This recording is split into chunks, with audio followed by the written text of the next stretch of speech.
Hello. Hi. I think we're live now. Let's see. We'll just give it a few minutes for everyone to get on. Here we are. I see people now.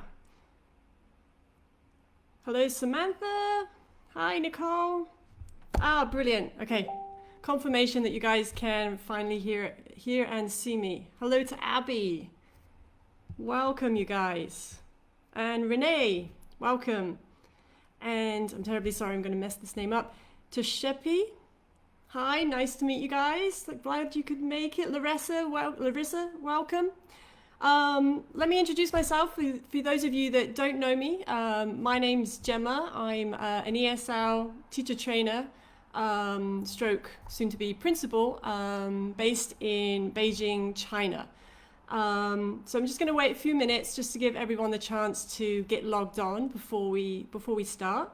But it's great that I can see Marthy. Hello, Marthy. Hello, Lindy. Nayan, welcome. Jelena, Nicole, Nontando, Claire, hello. Wow, there's so many of you guys. I'm so glad you could make it. Great. Do you know what, guys? It would be fantastic if you could write in the messages where you're joining me from, just so I know where everyone is from, whether you're in your home country or another country. It'd be great just to know where you're joining us so everyone can see where we're all from. Because one of the great things about teaching English is that you get to meet people from all over the world. So please write in the messages, let us know where you're joining us from. It would be great. Hello, Monique in London. Germany, South Africa. Brilliant. This is what I really love about being in this industry, is that you just get to meet people from all over the world. Lots of South Africans, UK. Hi from London, Edinburgh, Scotland, hello.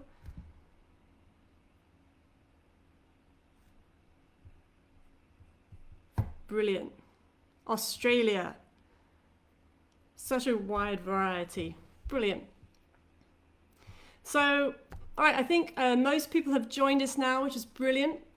I've got loads of people now telling me where they're from, which is just fantastic. I want you guys to also check that, so you can also see just the wide variety of people from all over the world joining us today. And again, let me introduce myself. My name's Jema, for those of you who've only just joined us, and I'm an ESL teacher trainer, stroke soon to be kindergarten principal based in Beijing, China. So today I'm really happy, and I want to thank itoiTEFL for giving me the opportunity to share with you guys my experiences teaching ESL in China. So today I want to cover a few different topics to try and help you guys with answering a few questions that you might have about teaching ESL abroad. As I know, for the experience that I had 10 years ago when I was starting to teach ESL and I was thinking about it and the process that I went through, that it's quite a tricky process. You have lots of questions. You know, it's nerve-wracking to think about moving abroad if you're thinking about teaching English in a different country. And it can be quite scary to think about teaching English online as well. So today I want to try and talk about a few different topics to try and help you feel more comfortable about teaching English overall, and to answer any questions that you might have. I'm going to talk about Tefl Qualification, because that's really where everything starts, is with your Tefl Qualification. So I'll share my experiences and how I got Tefl qualified and how I found that course. I'll talk about how I've decided to teach abroad and how I chose to come to China.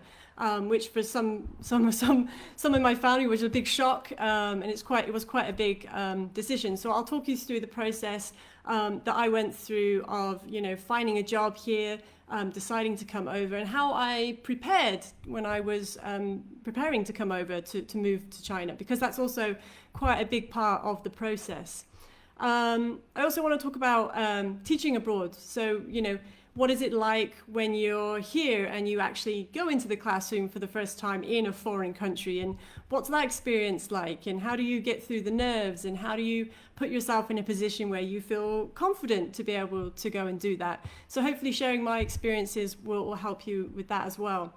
And then I'll talk about a little bit about, you know, teaching English as a career. Like, can it be a career? I mean, I've certainly made a career out of it, but it wasn't my intention when I first came over to China to start teaching English. So I want to share with you the process that I went through and how my career progressed, to show you just what's possible when you are teaching English as a second language.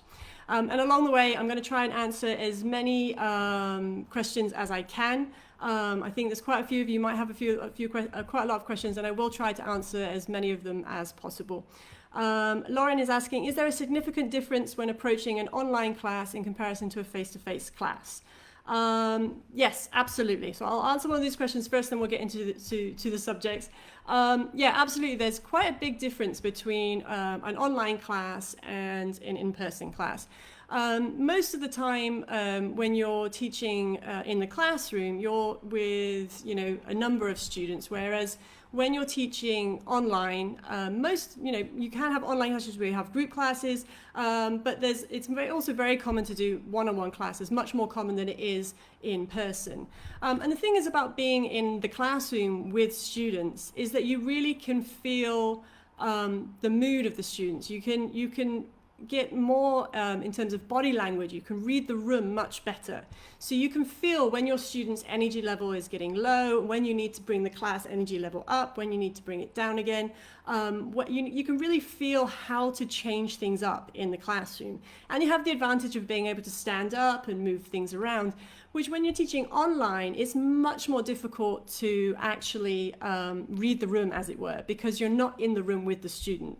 So although you can still see them, you don't get the same kind of feeling as you do in the classroom. So there is quite a big difference between the two. So let's talk a little bit, let's start from the beginning. Like I said, there's quite a big process that I want to go through today, and I'll try and answer questions as we go. But let's start right from the beginning, and that's with Tefl certification. Now, for me personally, I did my Tefl certificate 10 years ago. And when I was first looking into teaching English as a second language, back then, online teaching wasn't quite as common as it is now. So I was focused completely on teaching in the classroom and abroad. And Tefl was a way for me to kind of understand more about how to teach in the classroom, or how do you break down English into chunks that, you know, are teachable, because just being able to speak English doesn't necessarily mean that, you know, you're going to be able to teach it. It's, you know, they're two very different things. And the Tefl was kind of a stepping stone, what I saw as a stepping stone into you know, learning some basic skills before going into the classroom.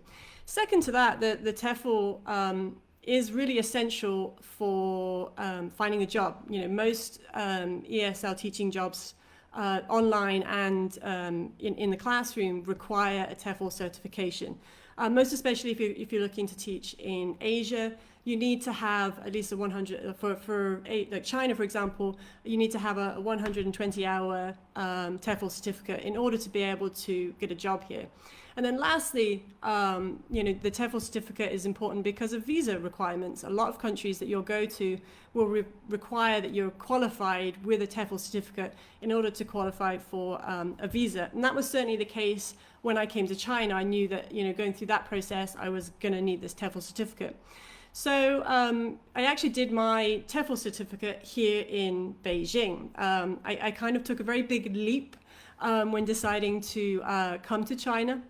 And I found a Tefl company online.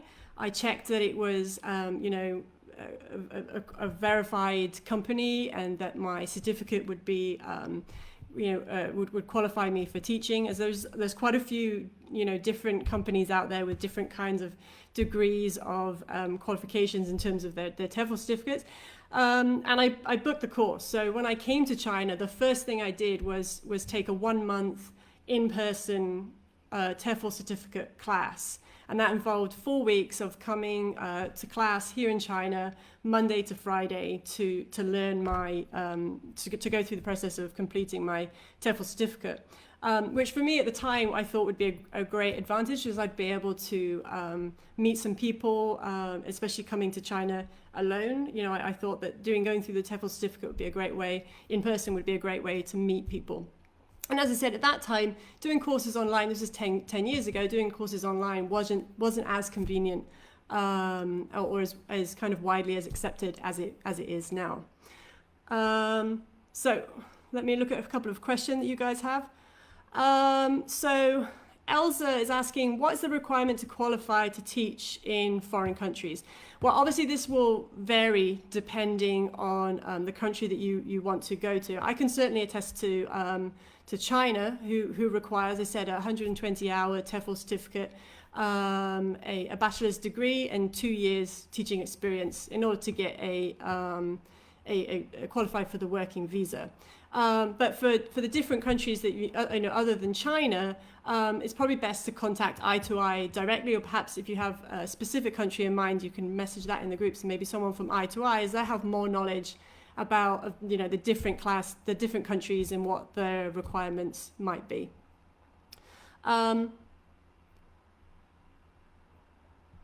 Let's see, I'm studying, Abby is saying, I'm studying English language and linguistics at uni. Would you recommend a paid TEFL course or a master's?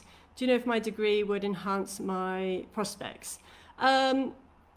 If your master's was going to be in ESL teaching, I you know, again, I don't want to give incorrect information. Now, it depends, I think, if you're where your degree is from. If I'm talking about China specifically, it depends on where your degree is from. If it's from a native speaking country and it's a master's degree level and you're a non-native speaker, I believe it qualifies. If you're a native speaker and your master's degree is from, I think it can be from any country. I'm not entirely clear on those, but definitely the TEFL certificate definitely does qualify you for you know, majority of jobs around the world for teaching English. Nontando is asking, have you been able to adapt in a country that doesn't have English as a first language, and the difference in culture? Well, let's talk a little bit about that. I think first we can ask, why was it that I decided to come to China? Because China is quite a very different country to the UK, where I'm from. And that was kind of one of the reasons that I wanted to come to China. When I was growing up, my dad was in the merchant navy. And so he traveled when I was very, very young, and he would go around all over the world. And he came back with lots of different items from, you know, across Asia. That included things like, you know, chopsticks and some Japanese bowls. And, you know, I grew up with these things in the house, and that just really captured my intrigue. And, you know, I grew up with this idea in my head that I wanted to go to another country that I didn't, you know, which was completely different from my own, that I wouldn't be able to understand anything. You know, coming from the UK, if you go somewhere in Europe, it's usually quite easy to get around because there's lots of similarity in language, etc. But you know, when you come to Asia, like, you know, things are completely different. And it was very, very challenging at the beginning. And I think this is quite an important question, actually, because you know, when you're thinking about a country that you would like to go and teach English in, it's really important to consider the culture and the language differences, because not every country is probably going to be suitable for your preferences. And, you know, unless you've really thought through and researched the country that you're going to, it can really be quite a big shock. My first year here in China was very challenging. I distinctively remember arriving off my flight in Beijing. I came to China all by myself, didn't speak the language, I didn't know anyone here, and it was National Week here, which meant it was holidays, so there was nothing really normal about the day-to-day work life, and it was like a crazy travel time. And I got to my hostel where I was staying that first night, and I put my stuff into the room. And I just remember sitting down outside on the curb and just looking around and just in awe, and just going, wow, like, this is where I am right now. And there's just nothing that I can say really that will describe that feeling. and just, you just can't describe the differences. Over time, you kind of go through this culture shock, which is, you have to kind of be aware that you will go through culture shock. And initially it's very exciting and you think, oh wow, look at all these wonderful things, these are so different. But then after a while, then you kind of start to crave familiarity and you really want to kind of, find comfort somewhere. And so things start to get you down and you start to miss home a bit. And then you have to kind of get through that by, trying to find social connections and kind of adjusting to the new culture and the new way of life. For me, as I say, I've been here 10 years now, so it's taken a long time, but I spent some time studying the language. And I really now, the more language that I was able to understand, then you could then really understand Chinese people and where they're coming from when different things are happening. And which gives you a greater understanding of a mindset of someone when you're talking to them, which means you can be much more understanding and you can really adjust and kind of understand a perspective from two different sides, like your side, your point of view coming from where you've grown up in your culture, but also understanding that culture and that point of view. And again, I think that's one of the great things about teaching English abroad and having the opportunity to go abroad and work and actually live in a country, is that it gives you that open mind where you really get to understand another kind of way of life. And that just really does open up your mind completely. Let's see, any more questions?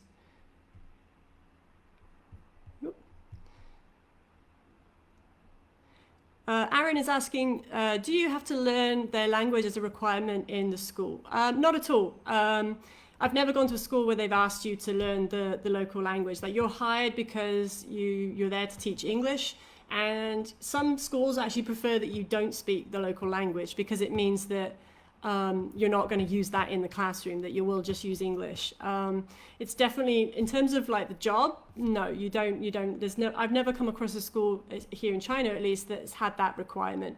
But I would say that it definitely it becomes a benefit if you do speak the local language, because of communication within your job role becomes much, much easier.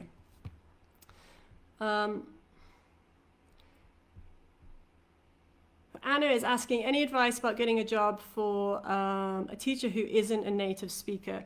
I think this kind of bows in well with the current job climate, given the COVID situation, which is another aspect that I kind of wanted to touch on, especially here in China. I mean, I can speak for China, but I assume that a lot of countries are in similar situations right now. So prior to the pandemic and the COVID outbreak, in China at least, there was a huge number of jobs and not enough teachers. And this meant that if a teacher came to China and wanted to work, they were able to find work quite easily. Now, since the pandemic, obviously here in China right now, the border is closed, and in Chinese New Year, which was February when the pandemic first came out, a lot of foreigners actually went home during that period. It's a normal time for China, like holidays for teachers to go home, and haven't been able to return since because that border's closed. And this has left a huge number of schools short teachers here in China right now. And I would assume, because of like the lack of flights and people not wanting to travel, etc., that it's very similar in a lot of different countries right now. So I think for both native and non-native speakers, as we progress through the pandemic and we get through it to the other side, I think there's going to be a lot of work opportunities for both native and non-native speakers. For non-native speakers, as a recruiter myself, if I'm hiring a teacher who is a non-native speaker, accent is something that's really important. So it's something that I would work on if you feel that your accent is not very strong. But work ethic is a huge thing. Your attitude towards an interview, your lesson prep in your interview, and your work ethic. If this is something that you take seriously, then you're going to really appeal to employers much more than a native speaker who perhaps isn't doing that. As I say, in China, another really important aspect is to pay attention to your visa status, and the same in other countries as well. It's really important to make sure that you're working legally in the country. In China, most especially the past sort of 2 years, they've become very strict with visa regulations, and a lot. Whereas before, a lot of non-native speakers could come to China, and a visa wasn't necessarily a big deal because there was this massive shortage of teachers. Now in China, it's quite a strict thing, and you have to have the right kind of visa. So if you're a non-native speaker coming to China to work, it's really important that you have a legal working visa. So when you're applying for companies, making sure that they can offer that to you.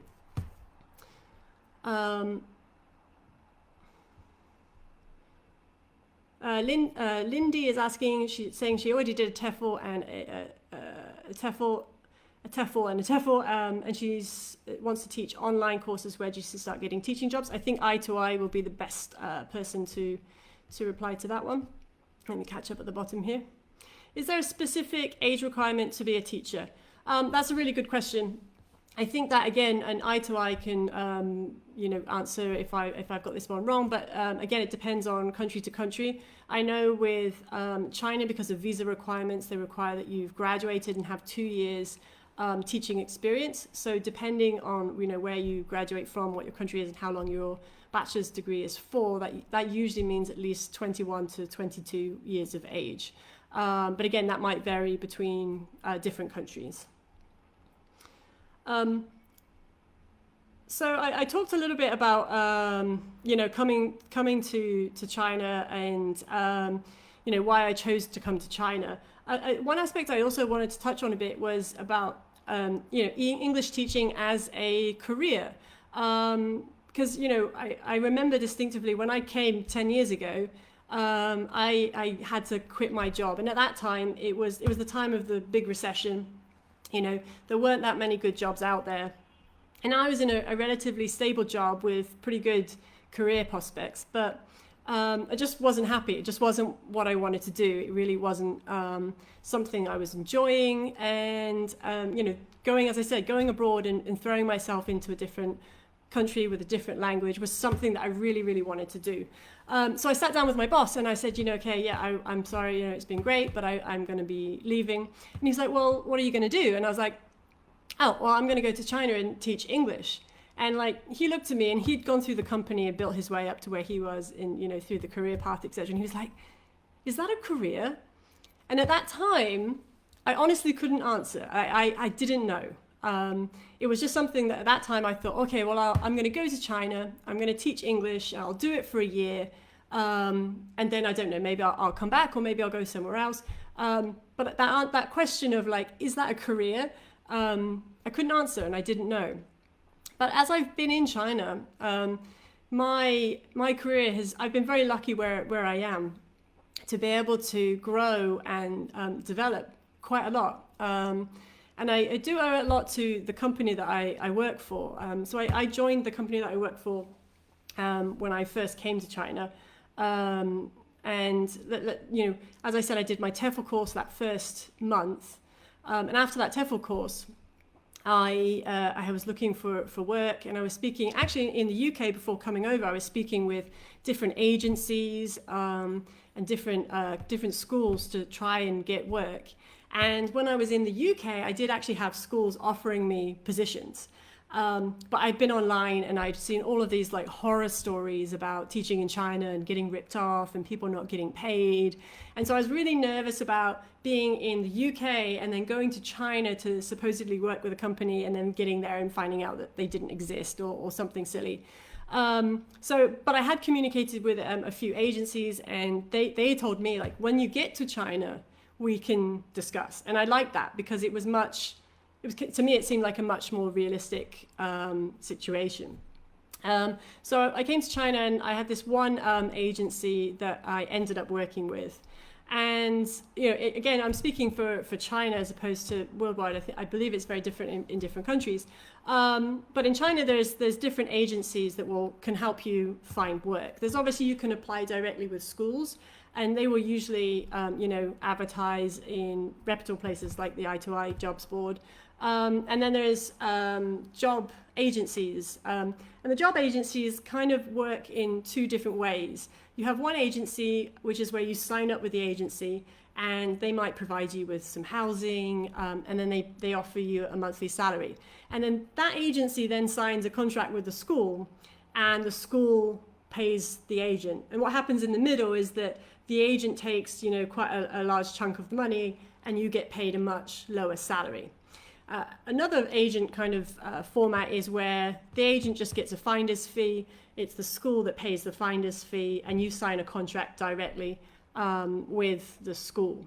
So if you are speaking with agencies, you know, especially in China, you know, make sure that you never pay anything to find work. You know, you can apply and sign contracts with schools without having to pay anything. But B, like, you know, you don't really want to be signing with an agency. You want to be signing with schools directly. So when I first came to China, that's the mistake that I made, and I signed up with an agency. And I was lucky because they were a good agency. They were a registered agency. So everything was legit, but I was just on a very low salary for my first job in China. But through them, I started working for the company that I work for now. And it was a completely new company. It was a new school when I first joined. And to be honest, it was a complete mess, which made things really a little bit challenging at the beginning. Like I was an inexperienced teacher. I'd done my Tefl certificate, and I was in a country that I didn't understand, and the culture was different. And I got thrown into the classroom for the first time. And I remember my demo class, the first demo class that I ever did. I literally went into the classroom, I danced like a monkey, and I sung the Five Little Monkeys song. And, you know, looking back now, I laugh about it. But at the time, I was just like horrified, because I was like, I need to make this work. I really want to get the job. But I just didn't know what to do. I had the knowledge, but you know, going into a classroom full of kindergartens, which is the age group that I was teaching, it was a brand new thing, and it was very scary. But for some reason, I did get the job. And as I said, because it's a new company, everything was brand new. The curriculum was brand new. All the teachers were brand new. The building was fresh. There was nothing in it. And that made things very challenging. It means that I had to learn very quickly. But one piece of advice that I would say is, you know, it depends on the kind of person that you are. But if you're the kind of person that can thrive on a challenge, being put into that kind of situation can actually really make you grow quickly. Because I was in that situation, it meant that I have to figure things out. I had to figure out, you know, how to teach. I had other teachers there that I could learn from, but I had to, you know, I had to figure it out without, you know, a sort of structured support system from the school in place. And for a new teacher, although really challenging, I look back on that now, and I thank, you know, that I had that opportunity, because it was just a really big chance for me to grow, having first started teaching. Henry is asking, if you don't have any teaching experiences or a degree, how will it be possible to teach online or abroad? Also, can you do this and have a family to take over with you? Sorry, I'm losing your message. Where did it go? So having no experience is no problem. You know, the TEFL really sets you up with how to break down language. But usually when you go to a classroom, most schools will provide training for you, even if you're teaching online. Again, depending on the company that you work for, a lot of schools now, you know, do provide training. There's actually a lot of resources online as well. And actually, I'm going to plug my channel here as well. Having gone through that experience that I've just described, I actually started a YouTube channel called Mooncake English, which is exactly for that kind of situation where, you know, you're being asked to go in to teach a class and you're not sure what to do and how to structure anything. When I was going through that as a non-experienced teacher going in to teach a class for the first time, I found it difficult to find good resources online. So I actually started a YouTube channel called Mooncake English for that specific reason, to try and support teachers that, you know, don't have experience. And actually there is a really nice ESL community online now, lots of YouTube channels, a few great websites as well to help get you started if you're not teaching in a position where you're getting training to get you started. There are those resources online now. In terms of the degree, I think the main thing about the degree depends on the level of English that you want to teach. If you're teaching adults and you're teaching grammar, or you're teaching business English, then you need to make sure that you have that knowledge. And again, a Tefl certificate can help with that.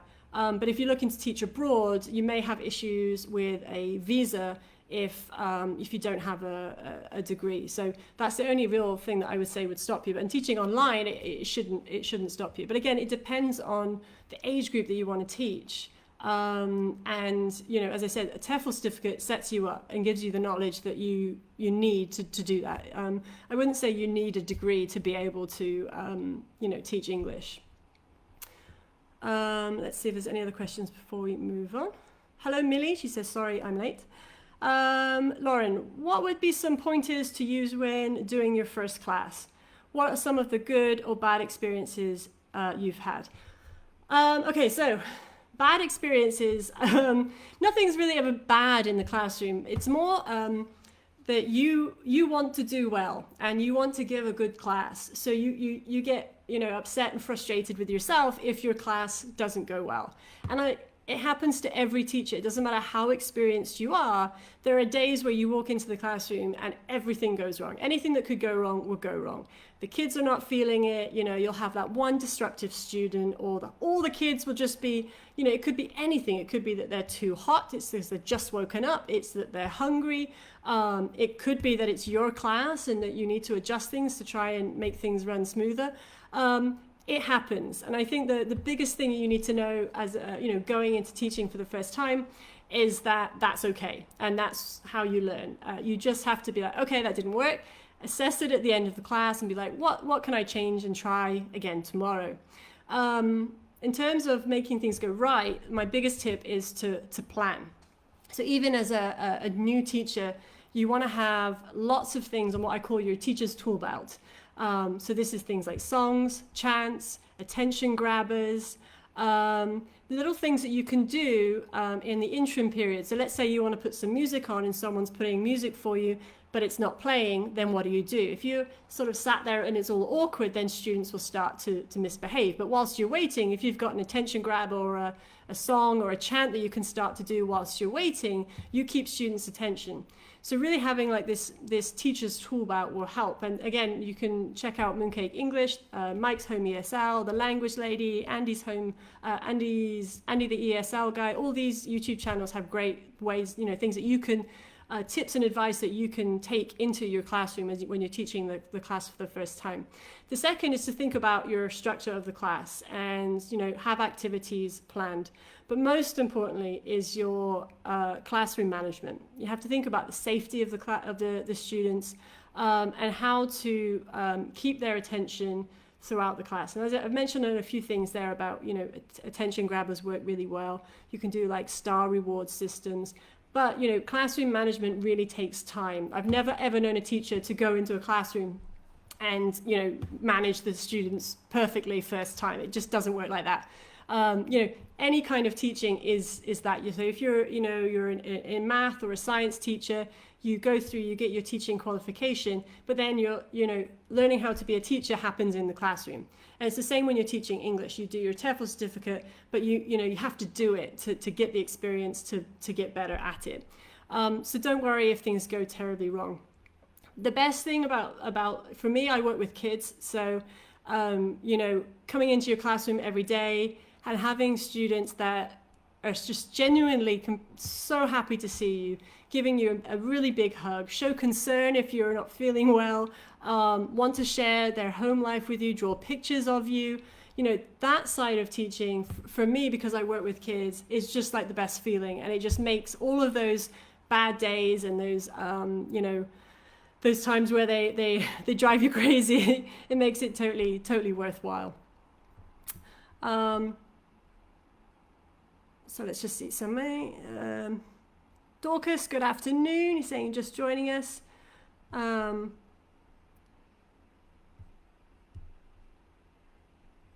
Louise Cook. So Louise is asking, what's the best way to get work experience to obtain a TEFL job in France, as they seem to be quite strict in their criteria compared to other countries? I'm doing my level 5 diploma now. Because I'm not entirely clear on the specifics in France and the requirements there, I think it's probably best that I give you a more detailed answer than I'd be able to. Because I don't want to give out the wrong information. I'm much more familiar with Asia, work in Asia, than I am in Europe. So going back to teaching about, talking about ESL being a career, let me explain a little bit about my career. So I explained that why I came to China, and I explained how, I did my Tefl Certificate, and then I had that horrible monkey dance interview where I did get the job. But I was working at this school that, was a mess, basically. They didn't know what they were doing, and, we all had to try and figure things out at that time. So at that point, this was like my second year of teaching. At that point, the school where I was working was doing okay, because they were the only school in the area where we were. But then another school opened up down the road, and they just did things much better, and they got much better results from students. And that meant that the owners of the company who I was working for stopped and kind of went, we need to really understand what we're doing here, and then completely revamped the curriculum and how things would be running in the school. Because, the drive of the company wanting to improve, kind of because they needed to survive, it meant that I was able to grow and become a part of that. But one thing I wanted to talk about with, a career-wise with English teaching is that, especially in Asia, it doesn't just happen. It's not like in the UK, you would take a job and there'd be a clear career path for you. The biggest piece of advice I can give to teachers who do want to do this full time, who do want to grow and make their way up into the ranks, is to start doing jobs before, their jobs. A simple example is if you work for, let's say, a kindergarten or even a primary school, you can start kind of being a leader within the foreign teachers. And that might just mean doing some really simple things like asking, if everyone taking stock orders from the store every week. So instead of everyone having to go and get things that they want from the classroom, you'll take orders, you go get everything, and you organize materials for all the teachers. Doing just little things like this show you in a leadership role. And management, especially in China, they recognize that kind of thing. And before you know it, they'll turn, oh, you're doing this job, and you can then start talking with them. Oh, we need a supervisor, and you're already doing the job. So then you automatically kind of become this candidate for a role that they didn't know that they needed.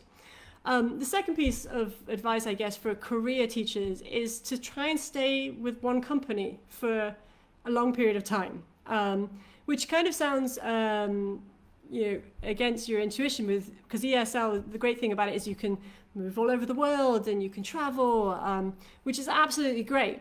But if you're really looking to do this as a career, you need to stay with one company, because you learn about that company, you really understand that company's mission and where they're going to go, and that company gets to know you too, and they invest in you.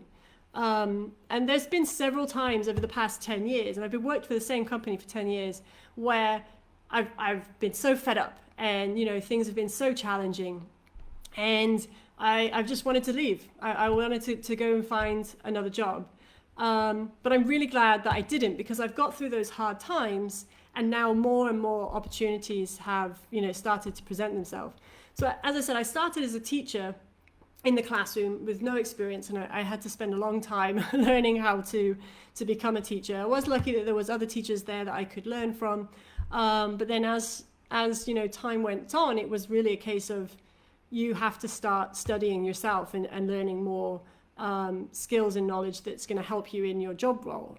So I started studying a bit more about early years education and understanding the students' age group that I was teaching, so I can understand when they're reacting in certain ways, I can understand why they're reacting that way, and then I can adjust my teaching to suit that. I had a couple of good supervisors over the years as well that gave me some good basic training, which really helped me to, again, give me a starter point where I could then continue to learn more, mainly in like the education, the early years ed development sector, but how to bring early years education and ESL teaching together, because when you're teaching kindergarten, that's one of the things you have to understand, that you're teaching a 3-year-old or a 4-year-old, a 5-year-old, and those 3 different age groups are completely different students. And what they're able to do and what you can expect from those students at those age groups is completely different. In terms of, you know, cutting up activities is just one example. So having that knowledge and that training really, really helped. So I was, as I said, I started as a teacher, started to progress. I started to do kind of supervisory stuff, started to kind of put myself in that role. And then after a while, I was made as supervisor for that school. Then, because the company, as I said, didn't have a strong curriculum, I started to learn about curriculum development. And I spent a whole year office-based, out of the classroom, learning about curriculum and second language learning, and developing curriculum for our school. And, you know, it was a disaster at the beginning, and it's taken a good 7 years of kind of working with various teams to kind of develop this curriculum. But just doing that and being, you know, willing to do that, with working with the company to do that, really put me in a position with the company to then continue to grow. So then I became the director of English for the company. And now after, you know, 9-10 years, coming into the 10th year, I'm now being placed into a principal role in one of the schools that we're now opening here in Beijing. So, you know, as a career, it's entirely possible to make this a career. And there's certainly a lot of opportunities there for you if that's what you want to do. If English teaching is something you just want to try for a couple of years so you can travel the world, for example, or, you know, you want to teach online because you need some extra income, it's also that. That's the great thing about English teaching. It can be both, but there is definitely a career there should someone, you know, choose to do that. Let's see. Millie is asking, how did you do a video on teaching? I'm not sure if you mean mooncake videos or which ones you mean. In terms of the YouTube channel, that was again another thing that I learned. I decided I knew what teachers would feel like. I know what it feels like as a brand new teacher to be asked to go into the classroom and teach for the first time, and I know that feeling. And I know that there are schools out there that doesn't have curriculums and maybe perhaps doesn't give training, which is why I started the Mooncake English channel, because I knew that would be a useful tool for new teachers. But I had to learn those skills too. And again, that was kind of actually something that started at work. So for, again, as part of my role in the kindergarten, I started having our team produce sort of marketing videos for different events. So for example, we'd have a Christmas event coming up and we would produce short 10-second to 15-second funny Santa skits. And, you know, through that process, I had to start learning about editing and filming and lighting and all of those things to try and learn how to do video. And I found that that was something that I really enjoyed. So when it came to Mooncake, actually the first few videos were awful. But I turned that something that I enjoyed doing, I kind of put it into my job role at work. And it was just something that I did as an extra thing for work, for marketing, which gave me the opportunity to continue growing those skills. And again, like that, it's just a case of willing to work with your school and sometimes going above and beyond and doing things that you know, are outside of your regular working hours, because you're going to learn these really valuable skills, and at the same time build that relationship with the company that you're working for. Abby is asking, would you recommend gaining my TEFL qualification in my final year of uni and then maybe doing part-time online teaching? Do you think this is feasible whilst studying? I think it's totally depends on you, your workload, and how you manage stress and workload, because, you know, final year of uni is a very stressful time. So I couldn't make that decision. That's certainly something that you need to make. Definitely doing part-time online teaching can be done while studying. I think, again, it depends on your study workload. But I think the great thing about teaching online is it's relatively flexible. Again, it depends on the company that you work for, but for the majority of them, you're setting the schedule. So, you know, you let the company know your availability, and then students will sign up in the slots that you choose that you're available. So if it's something that you think that you can manage on top of your workload, you know, it's a great way to make money part-time. Hi, Monica. Monica says hi.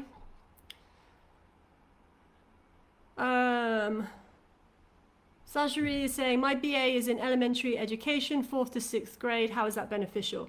I mean, definitely. I mean, as someone who recruits teachers here in China, anyone who has a degree in education goes to the top of the list straight away, because you understand students and their development and how they learn. And in most cases, you know, those degrees come with some experience in the classroom. So it's definitely going to help you with employers in terms of applying for work. You definitely would be someone on top of my list if you have a degree in that level. That said, you still need to learn how to teach English. One aspect one issue I've had with teachers in the past who have, you know, even in kindergarten. So we had some teachers who were, you know, had master's degrees in early years education, but they didn't know how to teach in English to kids that they couldn't understand. So we had to give a lot of training to help support them to be able to, you know, to work with students, and how to slow language down, and do all the things that they would normally do in the classroom as part of their kindergarten routine, but with students that are ESL students. And that takes some adjustment. It really does take some adjustment. And I think if you've got that degree and you're going into an ESL role, you need to also bear in mind that your priority in your job role there is to teach the language. So although you have all that background knowledge, that's going to benefit you when you're teaching ESL, but you still have to remember that you're being hired to teach the language. So you have to remember that point, because sometimes teachers will go in and think that just speaking and you know, teaching in English will be enough, but you still have to understand how to break things down for your ESL speakers.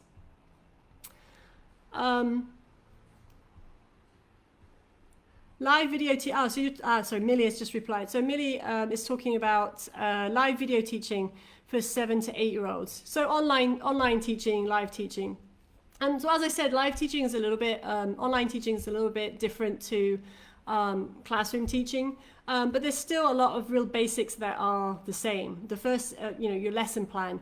You still need to have, you know, some sort of warm up. You need to have your review in there. You need to have your subject. You have to have activities planned to introduce vocabulary and practice vocabulary and sentence structures that you're teaching.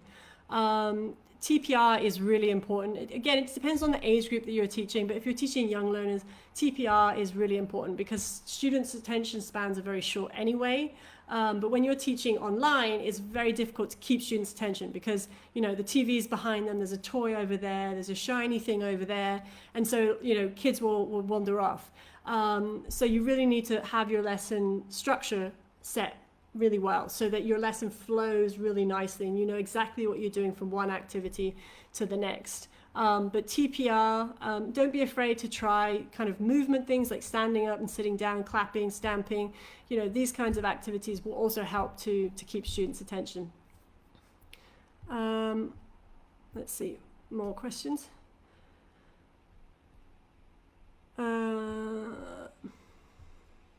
So Abby is asking, with an English language degree, I will have knowledge regarding complex English grammar, phonological, semantics. Would this benefit me as an applicant?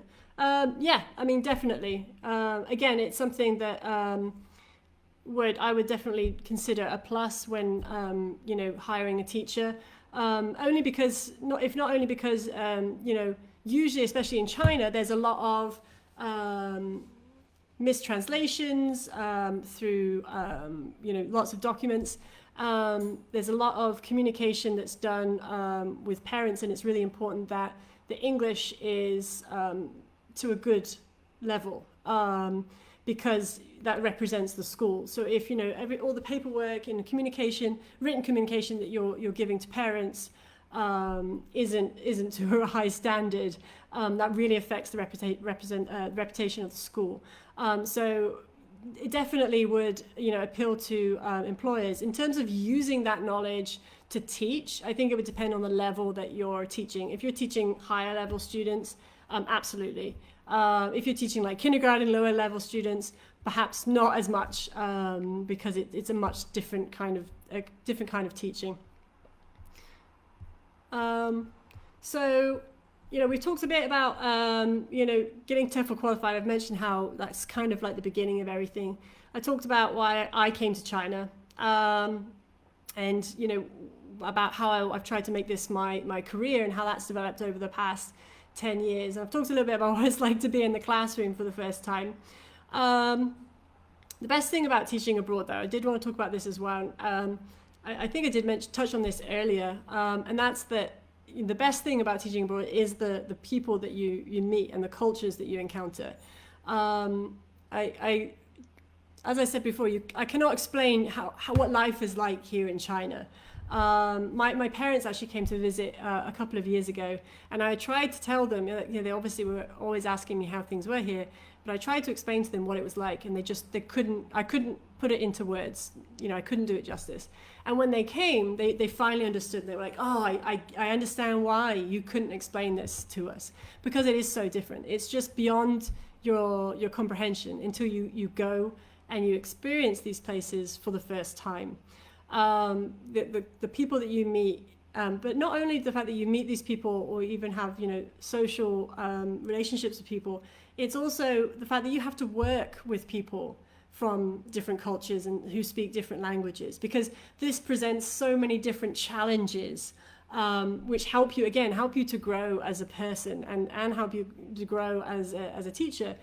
Because you've got to work through communication problems, you've got to work through cultural differences and misunderstandings, but you also laugh a lot, because there's a lot of things that start to cross over, especially in language, that become really funny. But only you, a person who is experiencing this in this culture, in this language, with gets this kind of jokes that because you're having those experiences, and that's something not everyone gets to have.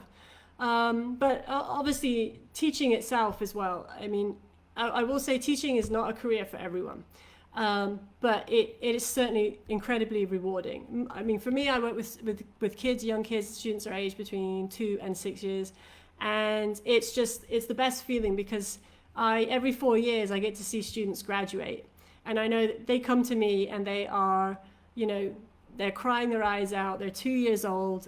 They can't put their shoes on. And when they graduate, they're standing on stage. They'll give a graduation speech in English. And they're completely independent and have all these wonderful skills, and have become these wonderful, confident, independent individuals. And you've been a part of that process, and you've watched that student grow over a 4-year period. That's like really beyond any other job that I've ever had. And I think it goes the same for whatever level you're teaching. If you're seeing someone progress and you're a part of that progression, and you're seeing someone grow, and what you're, the way that you're helping them with their language skills might then open opportunities for that person that they might not otherwise have, it's a really rewarding career or job, even if you're only doing it for a short period. It's just, for me, it's my passion. It's something that I love to do, and I highly recommend it if someone else has the opportunity to do it. Let's see if there's any other questions. Sashiri says she also can speak Spanish, and I saw that China also hires Spanish speakers. Yes, so Spanish has become more and more popular over the past sort of 4 years here in China. I think parents are it's kind of becoming the third language. So you have Chinese, and then English is, number one. Everyone has to be taught it. But a lot of people are also interested in learning Spanish. So I had a few friends that were Spanish speakers, and they were saying that there were quite a lot of job opportunities. But I'm not sure about the ins and outs because I mainly deal with English. But I do believe it's getting more. It's growing in popularity for sure. Bronwyn, thank you all so much for the information, Jema. You're more than welcome. Hopefully the information I've shared today, and just my experiences, hopefully have helped give you an idea of what it might be like for you. Like, everyone's experience is different. It's any country that you go to will be different, but as I said, this definitely a rewarding career. I definitely recommend it for anyone who thinks that English teaching is something they want to do it. Like, it's just, you got to just get through the first hurdle of that first class, and after that it's just uphill from there. Don't be afraid to make mistakes, but absolutely just take the plunge, definitely, for sure. So we've talked about TEFL as a base. We talked about how that's really important, and then how you need to go in the classroom then to get the experience. We talked about why I wanted to teach abroad and how I chose China. We talked about what it's like when you first arrive in the country. We talked about what's it like for your first lesson. Let's see if you have any more questions. We've got a few more minutes before we finish. Anyone has any questions, you can put them through in the message, and I'll see if I can answer them. So Natalie is asking, do you speak Chinese? Do you feel that it's been a big barrier if you don't? I do speak Chinese. I didn't start learning the first year. I thought that if I just come to China and I'm listening to everything all the time, of course I'm going to learn Chinese. I'm going to just pick it up, and then you start learning just really bad things, like you learn how to say beer, you learn how to say pee-pee, and you learn like really silly language from 2-year-olds or 3-year-olds, because that's the environment that I was in.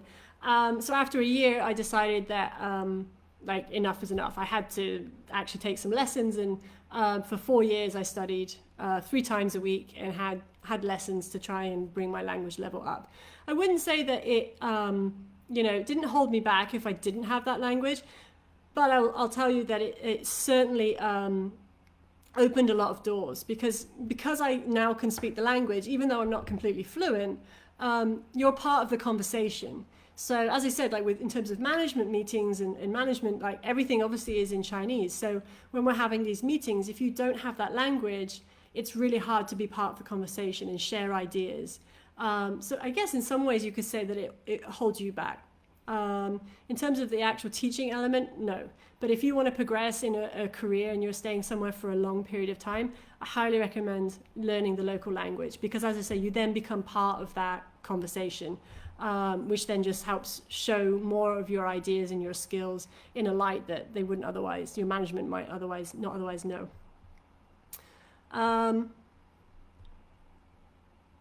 Yajna is asking about if there's any online teaching companies that one can apply to. I think itoI probably has the best recommendations. I certainly know a few, but I don't know their current teaching situation. So I think itoI will be the best to answer those. Let's see if any other questions. Advice about finding work in Italy for a newly qualified TEFL teacher. Again, because my expertise is more in the Asia region, I would definitely ask itoI. I think they would be able to give you some great advice on how to find work in Italy. Is a level 5 TEFL diploma sufficient enough for online / abroad? Would there be any further certifications experience that I would need to get? So Lauren, I think for China, I believe that qualifies you for jobs here and for visa requirements, etc. But I think, as I say, you depend on the country that you're going to. So I would check with I2I if you have a specific country in mind, or if you're just looking to teach online. Again, maybe different companies, depending on the country requirements, will have different requirements. I know that China, for example, has a requirement for online teaching, and I assume other countries also might have similar things. So I think I2I will be best to answer that question. So, your advice and tips have been really helpful. Oh, great. Is it Ilza? Ilza? Really, I really hope that sharing my experiences have helped. If you guys, as I said, if you guys are thinking about teaching English online or abroad, definitely check out itoi's TEFL courses. I highly recommend getting a TEFL course. As I said, it's that kind of qualification that gets you in the door, and then it's a case of going into the classroom and learning how to teach. And if you are starting to go through that process, do check out Mooncake English on YouTube. There's lots of tips and advice there if you are a new teacher who is going into the classroom for the first time. So I think we're probably going to end things there. I think I really hope, as I said, I really do hope that you guys have found this really useful. You can, if you do have any other friends or colleagues who are thinking about teaching abroad, this webinar is going to be on the I2I Facebook page, so feel free to share that with them if you think this information will be helpful to them as well. Otherwise, guys, I think I've covered everything I wanted to share with you. If you guys, I'll give you a couple more minutes to see if you have any other questions. Otherwise, I'm going to end things here and wish you all the very best as you go through this process. Elsa says, thank you so much. More than welcome.